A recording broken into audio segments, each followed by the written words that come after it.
दुनिया में कई छोटे बड़े अजीबोगरीब एरोप्लेन को बनाए गए हैं जिसे देखकर आपको सचमुच यकीन नहीं होगा। आप इन छोटे प्लेन को देखकर खिलौना भी समझ सकते हैं क्योंकि ये एक ऐसा खिलौना है जिसे इंसान उड़ा सकता है।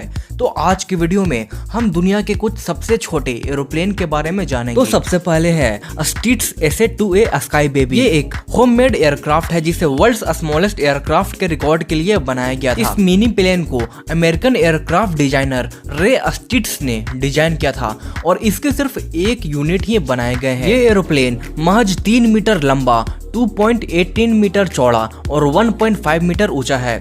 इसका वजन सिर्फ 200 केजी है। अब तो कई बाइक का वजन 200 केजी से अधिक होता है। ये एयरक्राफ्ट दिखने में भले ही छोटा और मोटा है लेकिन ये कुछ कम नहीं है। इसमें continental S-85 4 cylinder 4 stroke engine लगा है जो 112 हॉर्स पावर का ताकत पैदा करता है। ये एरोप्लेन 350 किलोमीटर प्रति घंटे की रफ्तार से उड़ पाने में सक्षम है और ये प्लेन पहली बार 26 मई 1952 को उड़ा था। तो जो हमारे लिस्ट के अगले नंबर पे प्लेन आने वाला है वो और भी मजेदार है। क्री।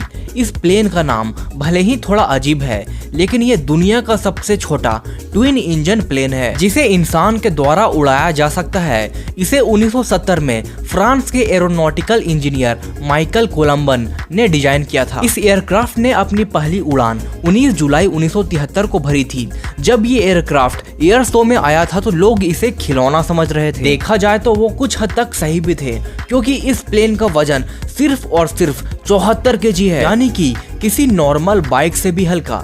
इसमें 6 केजी की 2 इंजन लगे हैं। ये engine JPX PUL 212 single cylinder engine है जो 15 हॉर्स पावर की ताकत पैदा करते हैं। इतना हल्का, इतना छोटा और सिर्फ 30 हॉर्स पावर के कंबाइंड पावर के बावजूद ये एरोप्लेन 220 किलोमीटर प्रति घंटा की रफ्तार से उड़ सकता है। ऊपर से इसकी रेंज है 460 किलोमीटर और ये 3.7 किलोमीटर की ऊंचाई तक उड़ सकता है जो कि सचमुच काफी कमाल की है और ये प्लेन एक मास्टरपीस है। और भाई लोग, मुझे आपकी थोड़ी सपोर्ट की जरूरत है क्योंकि इस चैनल को सिर्फ 1.6% लोग ही सब्सक्राइब करते हैं, बाकी 98.4% लोग सिर्फ वीडियो देखते हैं। तो चलिए अब वीडियो में आगे बढ़ते हैं। नेक्स्ट प्लेन है बीड BD-5। ये भी एक होममेड एयरक्राफ्ट था जिसे 1970 में बनाया गया था। इसे अमेरिका के एयरक्राफ्ट डिजाइनर जिम बीड ने बनाया था। इसे आम लोग भी खरीद सकते थे और ये किट के फॉर्म में आता था जिसे घर में असेंबल किया जा सकता था। इस प्लेन ने अपनी पहली फ्लाइट 12 सितंबर 1971 को भरी थी। ये प्लेन 4.13 मीटर लंबा, 6.5 मीटर चौड़ा और 1.2 मीटर ऊंचा था और इसका वजन सिर्फ 161 केजी ही था। इसमें हिर्थ 2 सिलेंडर 2 स्ट्रोक प्रोपेलर इंजन था जो 70 हॉर्स पावर का ताकत पैदा करता था। ये एरोप्लेन 373 किलोमीटर प्रति घंटे की रफ्तार से उड़ सकता था और ये सचमुच उस वक्त के हिसाब से काफी तेज और इसकी रेंज भी 1500 किलोमीटर की थी। 70-80 के दशक में ये विमान काफी पॉपुलर था। इसके कई वेरिएंट्स आज भी मौजूद हैं। इसका अपग्रेड वर्जन BD-5 दुनिया का सबसे छोटा जेट एयरक्राफ्ट है। तो हमारे लिस्ट के अगले नंबर पर है स्टार बम्बलबी 2। स्टार बम्बलबी 2 एक एक्सपेरिमेंटल एयरक्राफ्ट था और ये ऑफिशियली दुनिया का सबसे छोटा एयरक्राफ्ट है, यानी कि इसे Guinness book of world record के द्वारा वर्ल्ड स्मॉलेस्ट मैन्ड एयरप्लेन का टाइटल दिया गया है। इस एरोप्लेन की पहली फ्लाइट 2 अप्रैल 1988 में हुई थी। इसे रॉबर्ट H. स्टार ने डिजाइन किया था।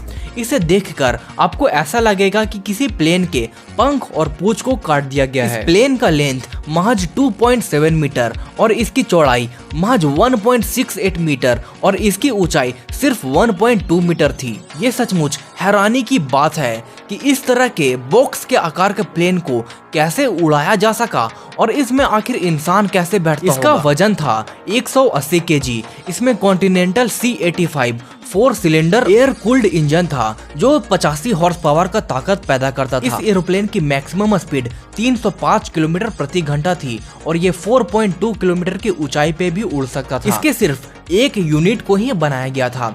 इसे बनाने के महज 1 महीने बाद यानी कि मई 1988 में 400 फीट की ऊंचाई पे इसका इंजन फेल हो गया था, जिसके बाद ये एरोप्लेन सीधे क्रैश हो गया और ये पूरी तरह नष्ट हो गया।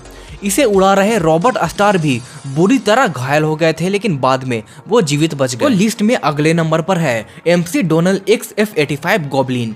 MC डोनल XF-85 गॉबलिन दुनिया का सबसे छोटा पैरासाइट एयरक्राफ्ट, जिसे बॉम्बर विमान के साथ अटैच करके रखा जाता था। जिस तरह से विमानों में बॉम्ब्स को अटैच किया जाता है, उसी तरह इस विमान को बॉम्बर विमान में अटैच किया जाता था। वर्ल्ड वॉर 2 के दौरान बॉम्बर विमान को छोटे इंटरसेप्टर विमान आसानी से डिस्ट्रॉय कर सकते थे, जिसके कारण इस तरह के विमानों की जरूरत महसूस हुई जो बॉम्बर विमानों को इंटरसेप्टर विमानों से रक्षा कर सके।